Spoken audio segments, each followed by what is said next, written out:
최근 스마트 공방 지원 사업에 소규모 제조업체들의 관심이 갈수록 커지고 있는데요. 자세한 내용 알아보기 위해 중소벤처기업부에 나와 있습니다. 지역상권과 노기수 과장님과 함께합니다. 네, 안녕하세요. 안녕하세요.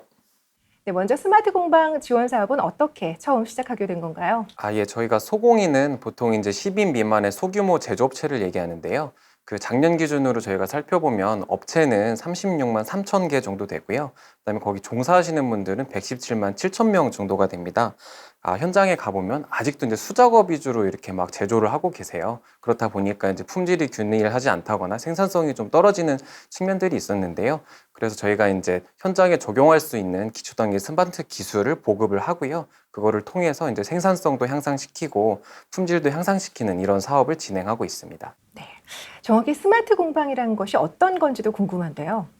예를 들어서 흔히 생각하실 수 있는 공방에 가면 이렇게 수제 비누를 만드시는 분들도 있는데 그분들도 다 이제 소공인이거든요. 근데 지금은 이제 고객 취향에 맞는 재료들을 직접 골라서 직접 계량을 하고 그걸 이제 어떤 냄비 같은 데다 넣고 온도를 직접 재가면서 이제 일정 기간 동안 끓여서 녹이고 나중에 굳히고 뭐 잘라야 되는 이런 일들을 이제 실제 그 눈으로 직접 보시고 손으로 해야 되거든요.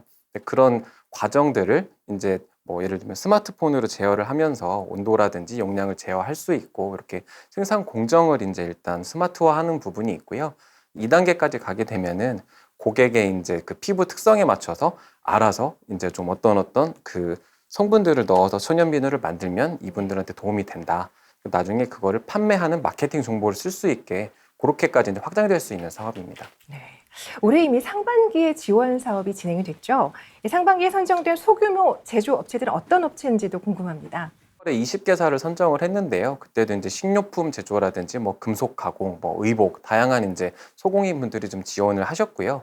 일단은 이제 반려견용 의류를 제작하시는 분이 계셨는데 그분도 이제 고객의 주문에 따라서 자동으로 재단이 되고 자동으로 이제 그 의류가 제조되는 이런 뭐 사업 계획을 신청하신 분들도 계셨고요. 아니면 이제 흔히 우리 여름에 많이 먹는 콩국수 있잖아요. 네. 근데 이제 콩국을 만드는데도 지금 뭐 손으로 이렇게 막 갈아가지고 뭐 그걸 이제 나중에 콩국으로 만드는데도 거의 이제 수작업 위주로 하시던 분들인데 그런 이제 온도라든지 이제 무게 같은 거를 직접 이제 스마트 제어할 수 있는 이런 사업 기획을 내신 분들도 있었고 이런 식으로 이제 주변에서 소규모 제조업소에서 그 주변에 소규모 제조업소에 적용할 수 있는 스마트 기술 보급 계획들이 많이 이제 선정이 되었습니다. 네. 하반기에도 신청을 받았죠. 접수 결과 전국 17개 시도에서 모두 신청할 정도로 경쟁률이 높았던 걸로 압니다. 그만큼 관심이 크다는 얘기인데 자세히 분석 좀 해주시죠. 저희가 지금 60개사 선정을 하는데 289개사가 몰려서 이제 4.8대 1의 경쟁률을 보였고요. 그래서 지금 소규모 제조업 현장에서도 이 스마트 기술에 대한 관심이 매우 크다는 것을 좀 느낄 수 있었고요.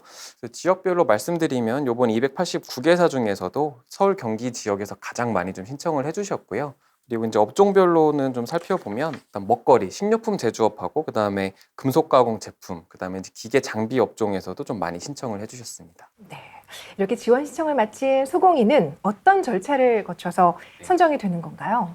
이 소공인 분들이 실제 업체에 찾아가 보면 평균적으로 근로하시는 분들이 두 분, 세 분밖에 안 되세요. 그래서 이제 직접 사업 계획을 짜시기가 어렵기 때문에 일단은 저희가 전문 컨설턴트가 가서 이분들의 어려움을 듣고 어떻게 스마트 기술을 보급하면 좋을 것이다. 컨설팅을 해드리고요. 컨설팅 결과에 따라서 이제 사업 계획을 제출을 하시게 되는 겁니다. 그 사업 계획을 제출을 하시게 되면 그 사업 계획에 대한 이제 전문가들이 직접 이제 서류 요건을 평가를 하고요. 그다음에 마지막으로 현장에 다시 한번 가서 이게 현장에서 적용이 될 수 있는지 이제 많은 효과를 낼 수 있는지를 판단을 하게 돼서 최종적으로 선정을 하게 됩니다. 스마트 공방으로 선정이 되면 구체적으로 어떤 지원을 받을 수 있는지 설명해 주시죠. 일단은 그 컨설턴트들이 가서 사전 컨설팅을 해드리게 되고요. 그 컨설팅에 따라서 사업 계획을 작성하게 되는데요. 저희가 이제 5천만 원 한도에서 국비 지원을 하고 있고요. 그 5천만 원 한도 내에서는 뭐 스마트 기술을 이제 개발하기 위해서 뭐 재료비가 들거나 아니면은 연구 장비를 임차해야 되는데 그런 비용들을 좀 저희가 지원을 해드리고 있습니다. 그리고 나중에 스마트 공방 도입이 끝난 이후에도 컨설턴트들이 사후 관리를 통해서 이게 좀 지속적으로 소공인들이 활용할 수 있게 그렇게 저희가 사후 관리까지 좀 지원할 계획입니다. 이번 사업이 우리 산업 전반에 혁신적인 도움이 될 것 같은데요. 앞으로의 지원 계획도 궁금합니다. 설명 부탁드리겠습니다. 네. 이 스마트 공방 사업은 한국판 뉴딜에도 포함되어 있고요. 뭐 구체적으로는 디지털 뉴딜 과제로 좀 포함이 되어 있는데요. 올해 하는 사업들은 사실 이제 시범 사업의 개념에 가깝고 시범 사업을 하면서 저희가 업종별 표준 모델을 발굴할 계획입니다. 그래서 내년에는 뭐 아직 예산은 확정은 안 됐지만 600개사 정도 보급을 목표로 하고 있고요. 스마트 공방 지원 사업을 통해서 소규모 제조업체들의 미래 발전에 큰 도움이 되길 기대해 보겠습니다.